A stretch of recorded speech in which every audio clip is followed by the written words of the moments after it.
देखिए question number 24 में cash की बात करूं तो कैश 30,000 रुपीज से बढ़कर 47,000 रुपीज हो गया है।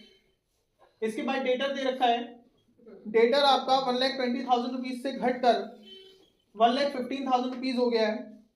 इसके बाद स्टॉक की बात करूं तो स्टॉक 80,000 से बढ़कर 90,000 रुपए हो गया। ठीक है, तो यहाँ पर अगर मैं कैश की बात करूं तो 17,000 रुपए का इंक्रीज हो रहा है, डेटर की बात करूं तो 5,000 रुपए का डिक्रीज हो रहा है, और स्टॉक की बात करूं तो 10,000 रुपए का इंक्रीज हो रहा है। इसके बाद कैपिटल की बात करूं तो कैपिटल में करंट लायबिलिटीज में हमारे पास ट्रेड क्रेडिटर दे रखे हैं। ट्रेड क्रेडिटर के नाम पर यहाँ पर 70,000 रुपए का 2007 में दे रखा है, जो कि घटकर 45,000 रुपीज हो गया। इसका मतलब जो क्रेडिटर्स हैं वो डिक्रीज हो रहे हैं, तो यहाँ पर इंक्रीज वाली साइड लिखेंगे, और इंक्रीज हो रहा है यहाँ पे 25,000 रुपीज का। इसके बाद टोटल कर लेंगे, टोटल इंक्रीज वाली साइड का ज्यादा आ रहा है, 25, 25, 50, 52, 52,000 रुपीज। 52,000 रुपीज में 5,000 रुपए माइनस करेंगे तो बचेगा 47,000। ये 47,000 यहाँ लिखेंगे increase in working capital change. Increase in working capital change लिखने के बाद हमारा प्रॉफिट फ्रॉम, अगर ये यहाँ पे इंक्रीज में लिखा है तो डिक्रीज हो गया।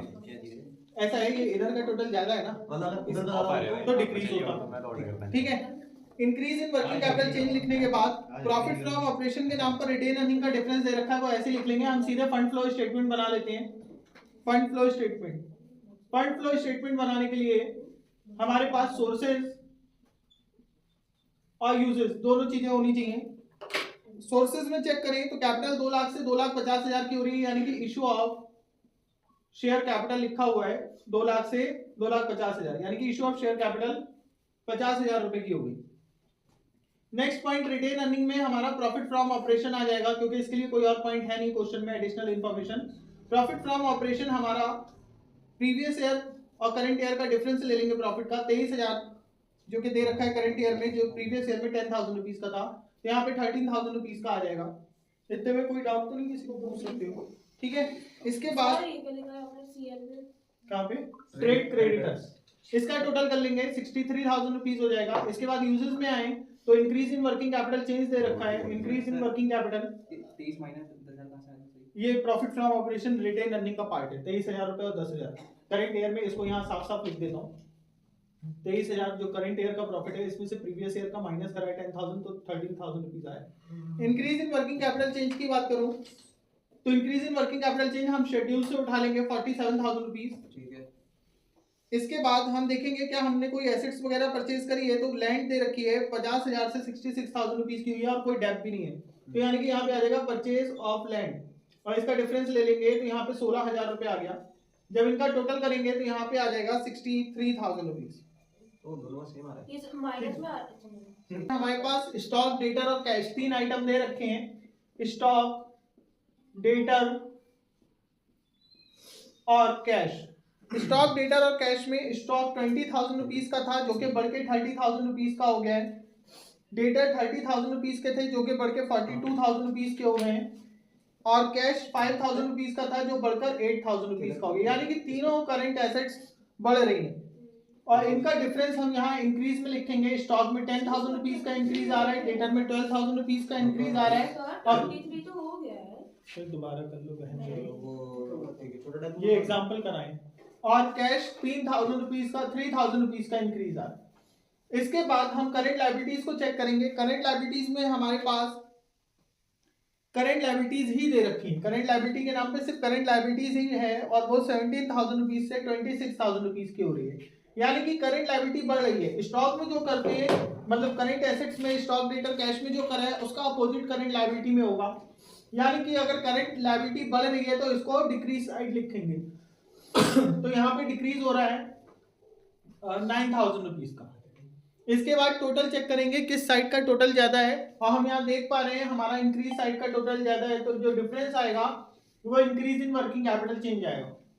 अगर मैं इंक्रीज का टोटल चेक करूं तो 22 और 3 25,000 रुपए का हो रहा है, और यहाँ पे 9,000 रुपए अगर मैं माइनस कर दूं डिक्रीज वाली साइड के, तो हमारे पास क्वेश्चन में कुल यहाँ पे हमारे पास क्वेश्चन में 16,000 रुपीज बचेंगे। ये 16,000 रुपीज हमारा हो जाएगा increase in working capital change.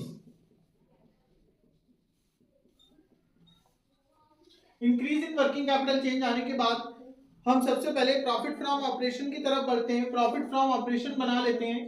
Profit from operation या फंड फ्रॉम ऑपरेशन दोनों एक ही बात है। Profit from operation, profit from operation में क्या करते हैं, करंट ईयर का प्रॉफिट लेते हैं और उसमें प्रीवियस ईयर का प्रॉफिट माइनस करते हैं। अगर यहाँ क्वेश्चन में देखें तो सिर्फ करंट ईयर का प्रॉफिट दे रखा है। प्रॉफिट करंट ईयर का क्वेश्चन में 2,000 रुपीज का दे रखा है। इसमें हम क्या क्या चीजें ऐड करते हैं, नॉन कैश और नॉन ऑपरेटिंग आइटम ऐड करते हैं। नॉन कैश आइटम के नाम पे देखें तो हमारे पास डेप तो यहाँ पे डेप दे रखी है। नॉन कैश आइटम में डेप्रिसिएशन दे रखा है, इसको हम ऐड करेंगे और डेप्रिसिएशन यहाँ पे 10,000 रुपीज का आ रहा है। इसके बाद नॉन ऑपरेटिंग आइटम की बात करेंगे तो यहाँ पे डिविडेंड हमारा आ रहा है, डिविडेंड 1,000 रुपीज का। ट्रांसफर टू रिजर्व दे रखा है, ट्रांसफर टू रिजर्व यहाँ पर 7,000 रुपीज का। इन तीनों का टोटल कर लेंगे तो ये टोटल 20,000 रुपीज का आ रहा है, यानी कि प्रॉफिट फ्रॉम ऑपरेशन आपका 20,000 रुपीज का आ गया। इसके बाद हम फंड फ्लो स्टेटमेंट बनाएंगे। पहले आप इसको नोट कर लो अगर नोट करना है।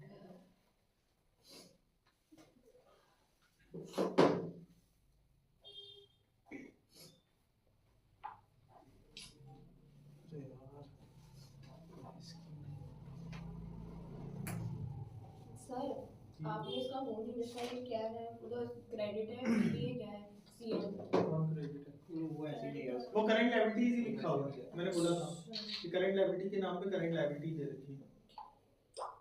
सर ये तो वही हो रहा है जो लास्ट टाइम हो रहा था एक हफ्ते पहले। नहीं मैं आया था, आपने क्वेश्चन किया था, वेरी गुड लिया था। तो आप हफ्ते भर पुरानी बात से ज्यादा पुरानी बता रहे हैं, क्योंकि उस समय तो कुछ और हो रहा था। अरे मैं अब कोई चैप्टर रिपीट नहीं करा रहा, सारे चैप्टर शुरू से करा रहा हूँ एक बार। अच्छा तो मतलब हमारा सिलेबस निपट चुका है। OLCLFL operating combined of financial leverage, ठीक है, वो खत्म हो गया। हो गया। अच्छा, ऑनलाइन में आप लोगों ने नोट कर लिया? अगर नोट कराओ तो मैं मिटाऊं। सर अभी नहीं सर, प्लीज फोन सर। हाँ सर, कर लिया नोट। ओए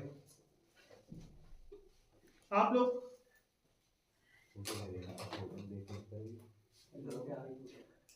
ठीक है, तो प्रॉफिट फ्रॉम ऑपरेशन में मिटा देता हूँ। कोई ग्रुप पे है फोटो, प्रॉफिट फ्रॉम ऑपरेशन में मिटा दे रहा हूँ। और यहाँ पर अब नेक्स्ट पॉइंट जो इसका एक्चुअल चैप्टर का नाम भी है, fund flow statement. Fund flow statement, और फंड फ्लो स्टेटमेंट में हम क्या करेंगे, sources and application of fund बनाएंगे।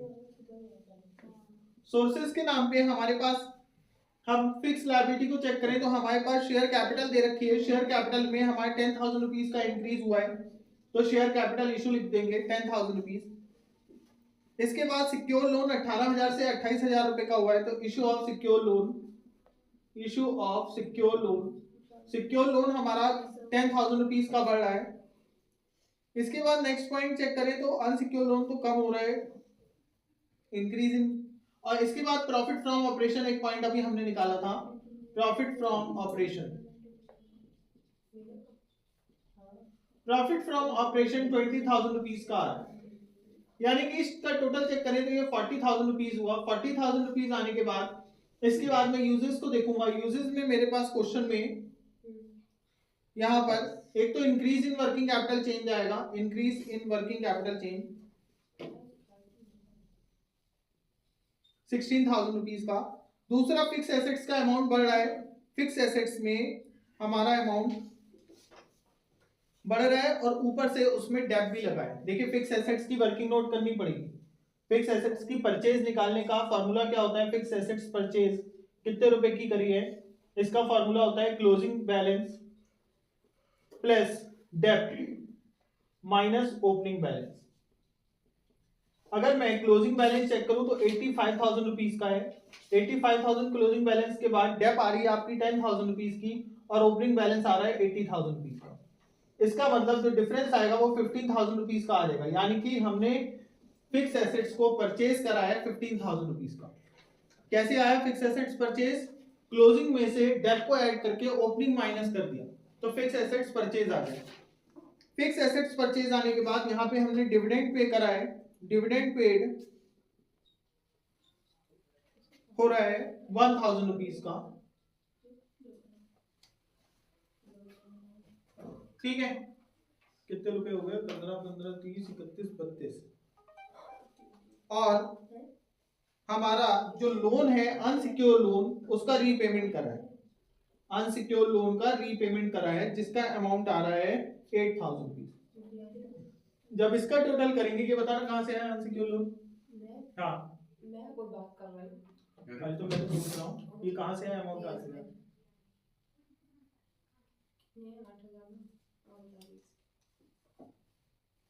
इसका टोटल 40,000 है।